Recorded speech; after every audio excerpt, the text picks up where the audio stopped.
Hi viewers, Voice of Vasu 77. This is my YouTube channel. Watch and subscribe. Press the bell icon to get more videos. రీసెంట్గా ఒక రాజకీయ నాయకుడు రాజ్యసభలో తన యొక్క స్పీచ్ లోపల హిందువుల పైన చేసినటువంటి వ్యాఖ్యల గురించి మాట్లాడబోతున్నాను.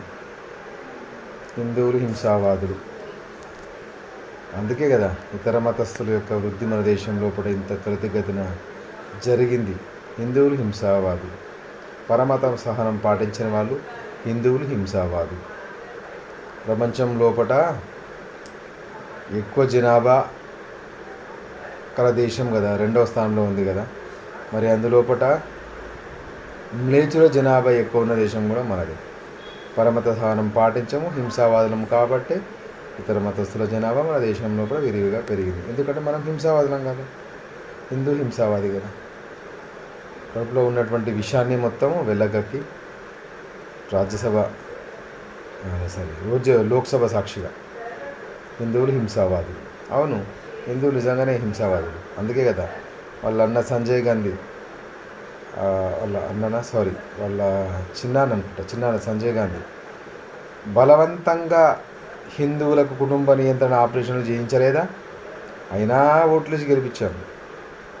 వాళ్ళ నాయనమ్మ సాధువుల మీద హత్యాకాండ సాధించలేదా? అయినా ఓట్లేసి గెలిపించాము. ఎన్ని కుంభకోణాలు చేసినా, వక్ఫ్ బోర్డు చట్టం తీసుకొచ్చినా, ఇంకా రకరకాలుగా హిందువులు హింస పెట్టినా అయినా ఓట్లేసి గెలిపిస్తాము. అదే హిందువులు హింసావాదులు, ఉదారవాదులు హిందువులు, పరమత సహనం పాటించే వాళ్ళు హిందువులు కదా. ఇన్ని రోజులకు మనకంటూ ఒక రాజకీయ పార్టీ అండగా నిలబడితే చూసి ఓర్వలేక విషయాన్ని వెళ్ళగక్కేటువంటి ఇతర రాజకీయ పార్టీ నాయకులు కదా. అయినా మనం ఓటేసి గెలిపిస్తాం. అంత ఉదారవాదులం హిందువులు. ప్రపంచం లోపల హిందూ అంత ఉదారవాది, అహింసావాది, హింసావాది కదా, అహింసావాది కాదు, హిందూ హింసావాది కదా. खुलेआम बीच चौराहे पे जितने लोगों को तलवार लेके, नंगे तलवार लेके सिर बदन से अलग करने वाला हिंदू लोग ही है ना, हिंदू ही है. सारा देश में कहीं भी देखो, कौन सा एरिया पे गो, हिंदू हिंसावादी है. खुलेआम तलवार लेके घूमता है, हिंदू हिंसावादी है. बाकी मज़हब का लोग सब लोग अहिंसावादी है, శాంతి లోగ్ है लोग కదా. విషయాన్ని గమనించగలరు. ఇకనైనా కళ్ళు తెరవండి. కుంభకర్ణుని యొక్క నిద్ర వదలండి. అవేర్నెస్ వీడియోలు ఎన్ని చూసినా మీ లోపల చలనం లేని రోజులు ఇదే విధంగా ఉంటుంది. మీ ఓటుతోని పోటు పొడవండి. వాస్తవికత, రాజకీయము, రాజ్యాధికారము మన చేతిలో ఉన్నన్ని రోజులే హిందువుగా ఉంటావు. రాజ్యాధికారం కోల్పోతే ఇంకంతే సంగతులు. ఇంకా చెప్పనవసరం లేదు. ఎంత విధ్వంసమో, కళ్ళకి కనిపించని విధ్వంసం. చరిత్రను ఒకసారి తిరిగేసి చూడు. భారతదేశ చరిత్ర లోపల ఏం జరిగిందో ఒకసారి చరిత్ర పుస్తకాలు చదవండి, మీకు తెలుస్తుంది. అన్యమతస్థులు, పరాయి మతస్థులు హిందువుల పాలిట ఎంత దుర్మార్గంగా, ఎంత అకృత్యాలు చేశారో, ఎంత నీచంగా ప్రవర్తన చేశారో చరిత్రను చదవండి. లౌద్దీన్